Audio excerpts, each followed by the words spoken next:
Good morning, everyone, and welcome to the first ever One-Way Summit.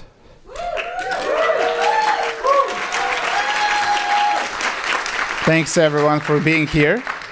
I'm Eugene Malobrodsky, General Partner at One-Way Ventures, and it's an honor to stand here in front of you as a host and someone who walked the immigrant path. We're all, with all the uncertainty and struggles. In 2005, my co-founder and I started Anchor Free.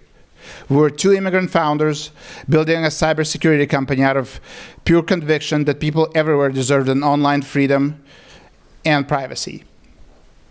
We had a network, and we had no network, no pedigree, no roadmap. But we had something stronger, the immigrant instinct to survive and to build anyway. And if it didn't work, we did not give up, we pivoted and tried again. Those early years were filled with all kinds of stories most of you probably know too well. Pitching investors who had no idea what we were talking about. Almost running out of money, and hearing no many more times than yes. Our product, Hotspot Shield, eventually became one of the world's most downloaded products, with over 700 million people using our products globally. But none of that would have happened because the path was easy. It happened because immigrant founders don't wait for permission to give up. We build, we adapt, we persist. That experience shaped everything I do today. It's why we built One-Way Ventures, and this is why we decided to create this summit. The summit is a celebration of the community, you and the people who support this community. Immigrant founders, investors, operators, and allies who know what it means to build a new life, to start from zero, to carry two identities at once, and to somehow transform all of that into an unfair advantage. Immigrants don't contribute to innovation, we drive it. While many of us already know the stats, most Americans don't. More than half of US unicorns were founded by immigrant founders. This room holds the next wave of them. Throughout the day, you'll hear from extraordinary founders who were once exactly where you are, trying to figure out GTM and figure out how to convince investors that your big idea isn't crazy, just early. You'll learn about tactical strategies for fundraising, storytelling, hiring, and global scaling. And most importantly, you'll connect with people who understand your journey because they're living it too.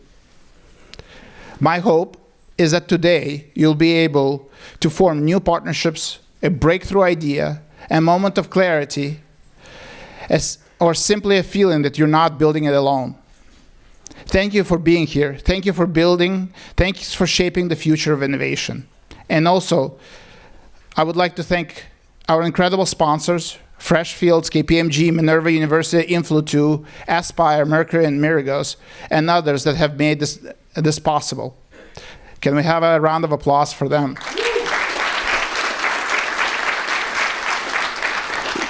With that, let's kick off the One-Way Summit, and let's build the future together.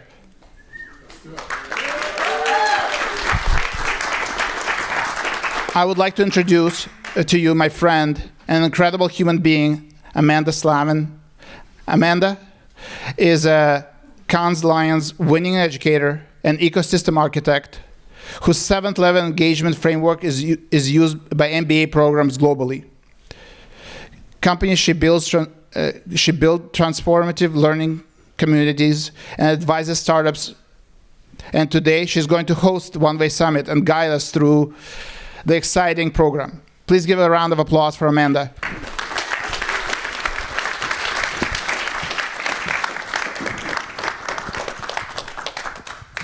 Hi, thank you for having me.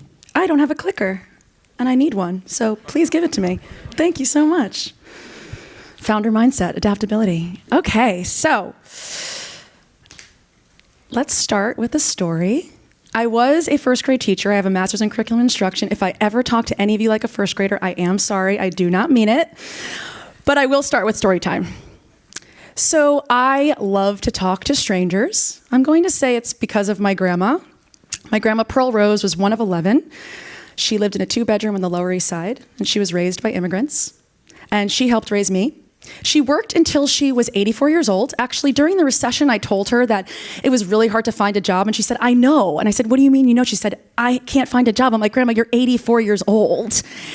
That was her mindset. She would stop bus drivers. She grew up again, she went to the Bronx. She would stop bus drivers and make sure that they gave money to those who were on the street to be able to give them a ride. She was the type of person that would talk to everyone. I was always so embarrassed. But then as I got older, I really started to learn why that was such an unbelievable skill. So I've lived in 7 states and 5 countries, and I like to talk to strangers. And 10 years ago, I was talking to a stranger who was an immigrant. He was a British immigrant living in America, and I asked him about home. I said, where's home for you? And he said, it's interesting because where I come from, when I go back to where I come from, I feel like a stranger. But when I'm here, where I live, I feel like a foreigner. So I said, well, then where's home? And he said, home isn't necessarily where I actually am from. It's the people that I've surrounded myself with. It's the community that I'm a part of. And I was asked to talk a little bit about why I chose to be here. And one of the main reasons that I chose to be here is because of Eugene and One Way Ventures. Eugene is the type of person that creates community and home wherever you are in the world. I met him in London, and I've gone to many tech conferences with many of you in which I have found home in the people around me. And I hope today we are going to create a space of home and community. But this really isn't about me. This is about all of you. And I'd like to talk a little bit about the finder mindset and the immigrant mindset, how these traits that build great companies mirror the traits forged throughout the immigrant journey. So shared mindsets like, you could see this, right? Grit, resourcefulness, risk-taking, problem-solving, purpose, optimism. This idea of, again, being an immigrant, of what it looks like to change your life from the ground up is what makes you incredible founders. From grit and endurance, founders push through uncertainty, immigrants push through systems, setbacks, and barriers. If you've ever had to get a visa, you know about grit and endurance. Resourcefulness, founders build with limited resources, immigrants rebuild their lives from scratch. Adaptability, we're risk-taking, I'm on both. Founders bet on ideas, immigrants bet on entirely new lives. Founders adapt to markets, immigrants adapt to new cultures, languages, and rules. It's what Eugene said before. It's not crazy, it's just early. Purpose and legacy. Founders build for impact, immigrants build for their families, communities, and generations. The mission is bigger than themselves. So where does this all begin? It begins with this idea that 55% of American unicorns are actually built by immigrant founders, and 80% of American unicorns have an immigrant founder. That's what this is all based on. But the next few slides are actually about a lot of the people in this audience who are going to be on this stage today. What I did on my 8.5-hour flight from, I don't know which flight I had, I've had a lot of flights the last 2 weeks, on my 8.5-hour flight, is I actually found quotes from a lot of the speakers about what it means for them to be an immigrant on the internet. You can find anything on the internet, be careful what you say. So we're going to learn about what makes all of you such incredible founders and what you've been able to pull from yourself as immigrants. I think like a lot of immigrants, my family wanted to give us the best opportunities. Ahmad came here from Pakistan to be able to change the way that he learned. This is what this is all about, looking at new opportunities. Mada, who I think just walked in, I might have just seen her walk in, her mindset of resilience, reinvention, forced adaptation, her H-1B got denied. Anyone else's H-1B got denied? Only one. Okay, that's it. You know, you have 2. Some people are not sharing. There's definitely more in here. They just don't want it to. They're in the denial process now. They're like, I'm not showing anything. I don't know who's watching. My entire life is a series of immigration issues that changed the course. Sam Preety applied for 540 internships. She could handle a few no's from VCs for 540 internships. She arrived in Chicago with $200 in her pocket. Sung Cho looked at the music industry through the lens of K-pop. Everybody has to know K-pop demon hunters in this room. Raise your hand if you know K-pop demon hunters. Way more than whose visas got denied. He saw that before anyone else. He had cultural insight, pattern recognition, and curiosity. Malika invested in future initiatives that focused on immigration and supporting immigration. Atlas deeply resonates with her because she spent years figuring out arcane visa processes. And so she invested in immigrant founders that are helping other immigrants. Ethan is the son of 2 brave Korean immigrants who decided to sacrifice all they could to make sure that he could get a college education. This is actually from his co-founder. This was a very hard quote to find, Arpan. Are you in the room, Arpan? Can you raise your hand? No? Are you here? You're not here. I had to really search for this, so this is a beautiful words about you. But he came from Kolkata, and he made his way to Stanford, and this is from his partner, and he said that he embodies the promise of America. Zhao, my whole life, I've taken it for granted that immigration is supposed to be hard. It becomes almost like a competition among other immigrants of who has the most ridiculous experience. He's helping others navigate this complex process so that they can make their dreams come true. Duden, who's been a petitioner and a visa applicant, she's now an actual diplomat, helping others as well through these very complex processes. Yana uses her experiences of living all over the world as a global individual to be able to change the way, again, that she deals with all of her clients. Nitin has grit. His father, a hard-charging workaholic. Anyone else's father a hard-charging workaholic? I think a lot of immigrants, yes, absolutely. Has always focused on making things better. Cal is focused on helping where he came from, supporting his university and alma mater to help expand that footprint of home, making sure that others have that chance to be able to go to where they want to go. And Chang, I thought this was great. When he first came to America in the 90s to a small college town, he was unmistakably foreign, didn't speak much English, and 30 years later, he'd like to think he's done his part. At least his capital gains did. All of these incredible immigrant founders have unbelievable stories, like Umesh, who's completely transforming the way that people are thinking about upward mobility in India by being able to actually help them use technology that supports their journeys. And Raj, who talks about not only the immigrant experience, but what about their children, being able to support the future generations of immigrants. At the end of the day, immigrants imagine possibilities and founders execute possibilities.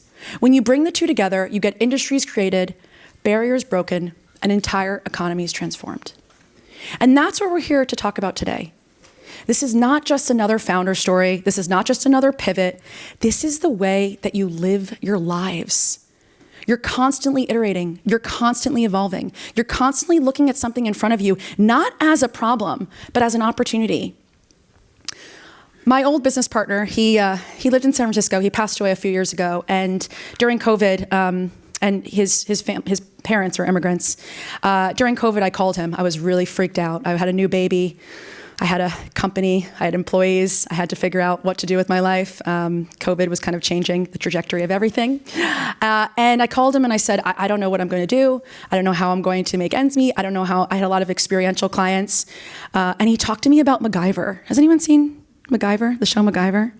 Okay, more of you have seen K-pop Demon Hunters, that's fine. And he said, MacGyver was always figuring out how to solve a problem with whatever was in his backpack, whether it was glue or tape or whatever it may be. And it was this idea of, he said, make the problem fun. And I think that that's what all of you in this room do. You look at problems and you see them as opportunities. You see them as opportunities for connection, for growth, for expansion, and for what we're hopefully going to do in this room together, which is to be a part of something bigger than ourselves. Thank you so much, and welcome to the One Way Venture Summit.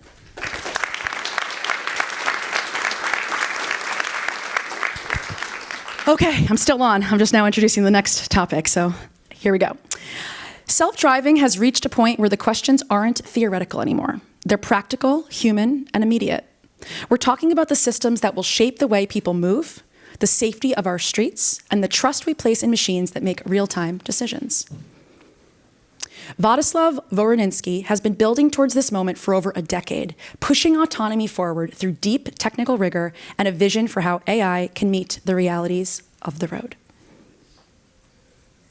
With Laura Kolodny guiding the conversation, we'll explore where the next breakthroughs will come from, what stands in the way, and how founders can help shape this next chapter of mobility. Please welcome them to the stage. Thanks so much.